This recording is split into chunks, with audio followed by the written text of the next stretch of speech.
Hey friends, it's Carla back today for day 10 of the 13 days of Halloween.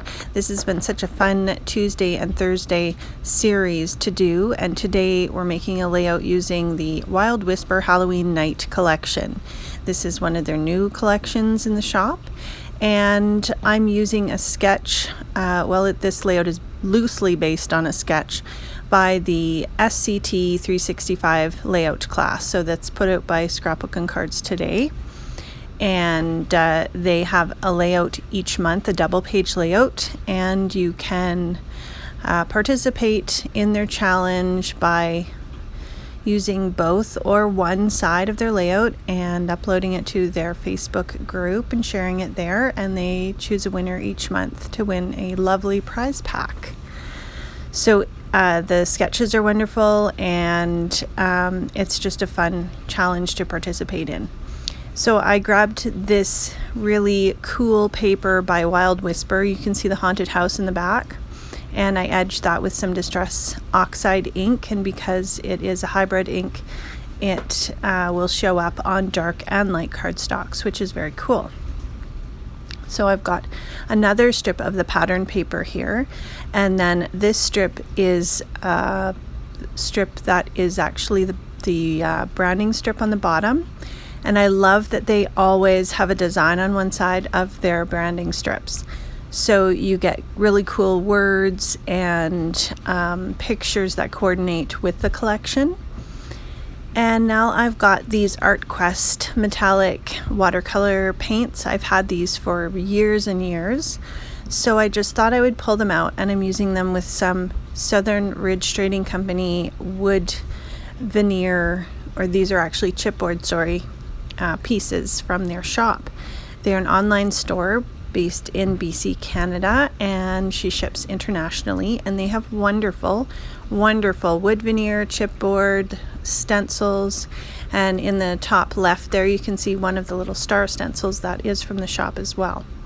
So this metallic paint turned out really well on the chipboard, and it wasn't too wet. It didn't take long to dry. I added a little bit of red here around the edge of the letters, and just to make it look kind of spooky.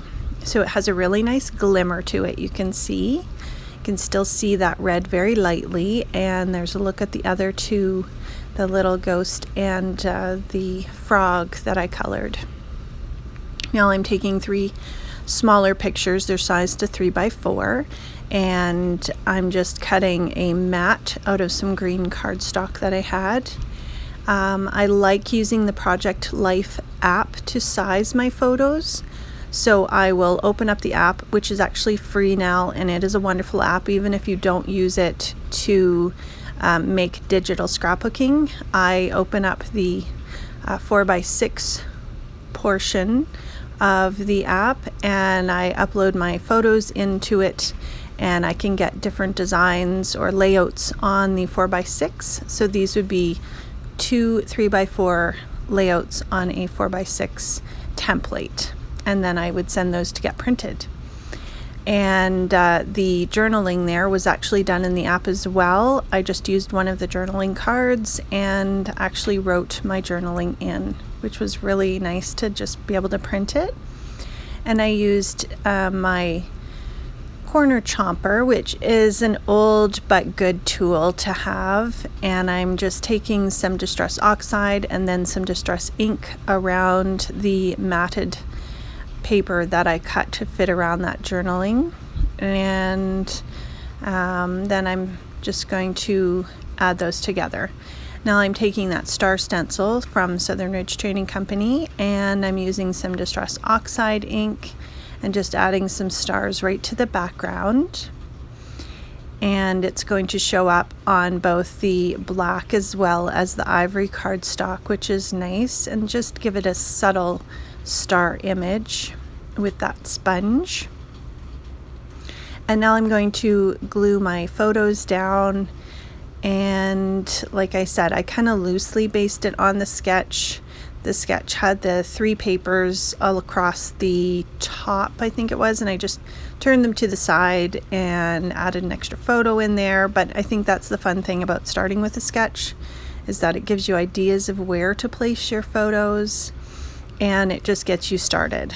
So those chipboard embellishments glue down nicely with tacky glue, and then I'm just adding here a piece to the left. I wasn't sure what I wanted to do with that haunted title, and it kind of blended in with the black background, so I decided to layer it on an orange piece of paper.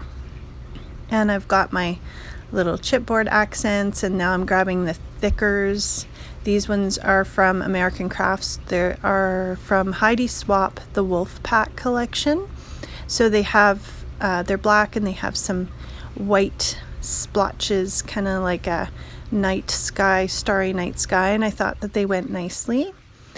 And this layout is about a costume that my youngest daughter was wearing, and her sister had wore it when she was 4 or 5, and her older cousin had worn it when she was the same age as well. So it was definitely a hand-me-down costume that has gotten a lot of love, and it's been a fun one. So here are some words that I cut from another one of the branding strips, and I just edged them with some black Distress Oxide ink. And then I've got some of the coordinating sequins from the Halloween Night collection from Wild Whisper. And these are produced by Spiegelmom Scraps, who does amazing sequin mixes. And so they've coordinated this to perfectly match the Halloween Night collection, which is awesome. I'm just using some Ranger matte medium and my jewel picker to apply the sequins. I've got 3 different areas. I usually try to start out with that kind of a triangle of embellishments, and it's just fun for your eye to see that. And then that little boo embellishment was a Tim Holtz little chipboard piece. So there's a look at the completed layout. I will link below where you can find Wild Whisper and lots of inspiration at the Wild Whisper blog. And please be sure to like and subscribe and hit that notification so you don't miss any of the 13 days of Halloween. And thank you so much for stopping by.